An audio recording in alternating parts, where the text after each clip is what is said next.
See. All right, we're live. Looks like we're live. Hey, what's up, everyone? Tonight I'm doing a video on 4-story archetypes that will double your enrollment rate. And cool thing about this one is, I'm reading this book. I'm just really slow. I think I'm a little further ahead than this, but if you can see that. Oh, let me get out of the way. Hero on a Mission. Anyway, it's really great. And I'm going to talk about this today and how it applies to your sales calls, your coaching calls.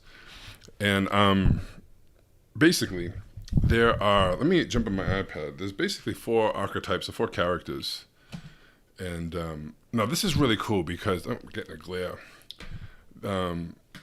It's really cool because on your calls, your potential clients go through these 4 archetypes on the call in different modes. And I'll show you how it relates to you after too. But first we'll talk about what the clients go through. So 4 characters, 4 archetypes is basically how it works, right? And the first one that most people know this one a lot is the victim. They come to you, they're all defeated. I just can't, I've been doing it for so long. I don't know. It's just a defeated type of thing. And it shows its ways in many different things. And the villain and the victim can kind of go hand in hand too sometimes, right? So with the victim, they're always sometimes just blaming everything, circumstance. I don't have the time. I'm broke. There's just stories after stories after stories of complete BS, right? You hear it a million times. You get on your calls and you pretty much know they're going to be saying something. If it's a weight loss thing, it's like they've tried everything, nothing works. And, you don't even know if they believe it's possible sometimes, right? So they're in this victim mode. And, they go from that. Now, that could be most of the call, right? So I'm going to go through the 4 things, and then I'll kind of break them down a little bit more. So the first one is the victim, okay? The second one that you'll see on the calls too with them is the villain. And this is what happens after the price usually. It's an interesting one where they go from like wanting to do it, I don't know, I'm scared, to just like blame. Like this can show up a lot of ways. They can get mad at you. The energy shifts like crazy after the price. A lot of people tell me their calls go great right up until they give the price. And then usually they go into the villain mode, which is basically like, if you've heard something like, I can't believe you charge so much. That's ridiculous. Like people don't have that kind of money. Or if you really wanted to help people, you do it for free, and they just blame you. It's your fault. Whatever it is, right? So that's the villain mode. And coaches go through this phase too, and I'll break it down too after. And I can show you how to just shift it and understand. Just by switching one role can make a huge difference. So the villain will go into like, do you have any testimonials? Do you have like, I need to think about it. Then like, I don't know if you have any proof and this, and they just they try to reflect responsibility back onto you. And this is a common theme with people, right? A lot of people will get on the call and downplay their problems. It's not so bad.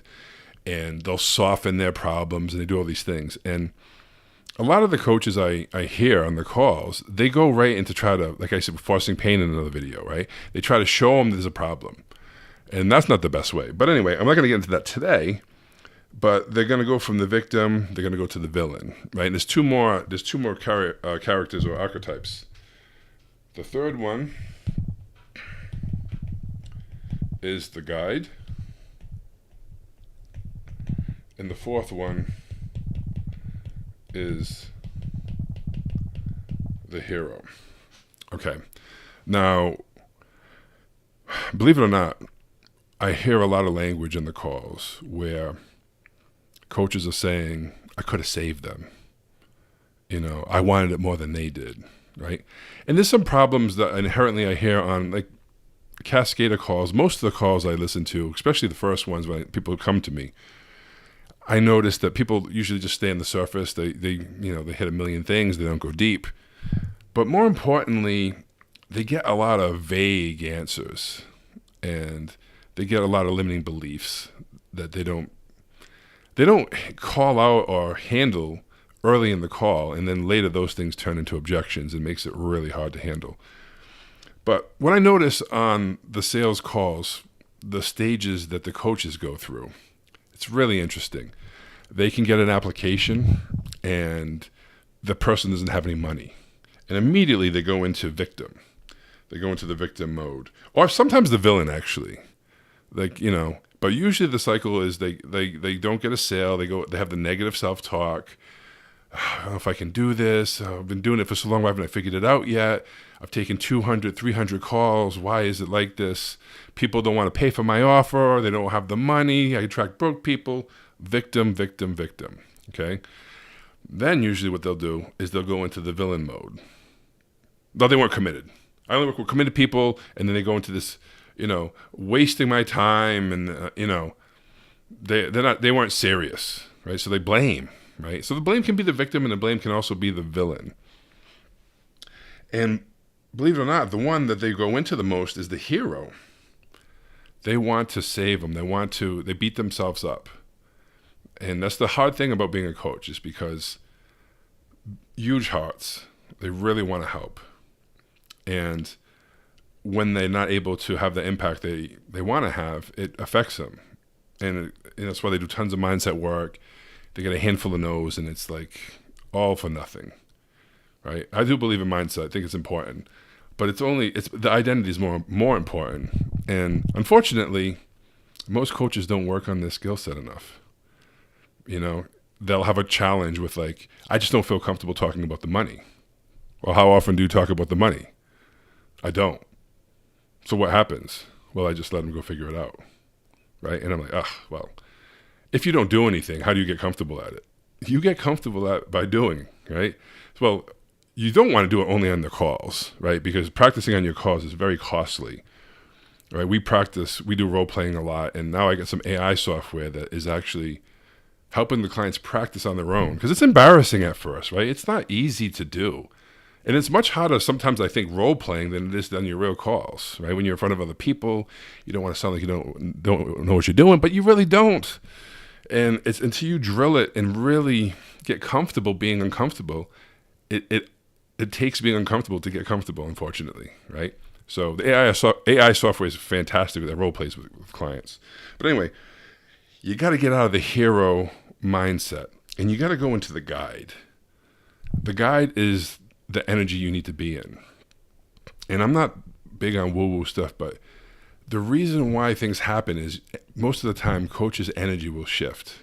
Their energy is very sweet. They're very, very rapport-seeking, and then they go to the objection because they haven't handled the stuff early in the call, and their energy shifts. It either gets to defeated, like the victim, another person that's broke. No one wants it. Okay. Or they go into the villain, where they start pressing hard.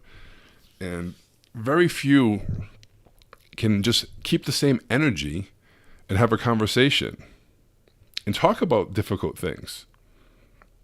Because if you never work on doing those things, you're just leaving it up to hope, chance, fate, whatever it is, right? Hopefully they come back. And the tricky thing is, this is why I don't like to spend a lot of time on objection handling at first. It's more about like tuning your ears up to know what to listen for the patterns that turn into objections, and handle them when they're just nothing early in the call. When it's just it could seem like a throwaway statement, but like when your ears are tuned up, you realize that, this is going to be an objection at the end if I don't handle this. So then you handle it when it's not important, so that when it comes up at the end, you've already handled it, sometimes a couple times. Anyway, the point of being the guide is to be able to say what's required, right? To not be needy, to say what's best for them, right? It's a tricky thing, right? Because everyone wants to help and everyone wants to make money and enroll people. It's perfectly normal. But the tricky thing is people sense it. And I had a call with a client yesterday, and he sent me an audio message today. And, he had a really good call. yesterday. Felt really great. It was a million times better than the last one. It was great. I haven't listened to it yet, so I don't know specifically. But the guy wanted to get back to him. And sometimes that happens. It's not like you don't hammer people, right? But the goal is, this is the tricky thing about why I don't like handling objections at first when clients come to me, is because honestly, 90% of all objections are smoke screens. You never get the real thing. It's the money. It's the wife. Sometimes they shotgun all of them at you. Well, it's a big decision. I really need to think about it. Plus, I have to run it through my wife, check my finances, ask my business partner. It's like, what the hell? Holy cow. Jeepers creepers, right? So having ways to cut through the smoke screen to get to the legitimate thing.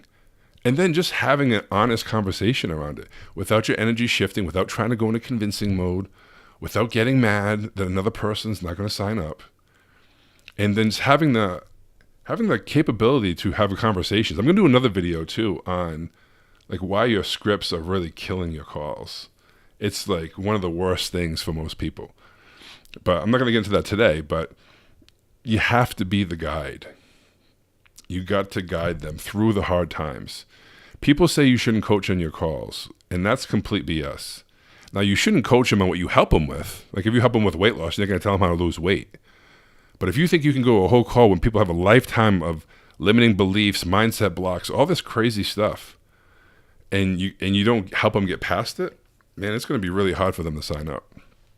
You have to deal with all the worthiness issues, money blocks, complete failures. How do you build them up in the call in a way where they feel inspired to take action, but not think that they can all do it on their own, right? So it's a finesse with that. So anyway, on your calls, be the guide. Pay attention when you go into victim mode. Switch it, reframe it. You being in victim mode doesn't help anybody, right? You have to act like you want your clients to act, right? I know it's cliche, but if you want decisive clients, you got to be decisive. And you have to go first. If you want them to open up and go deep and share things, then you have to be present.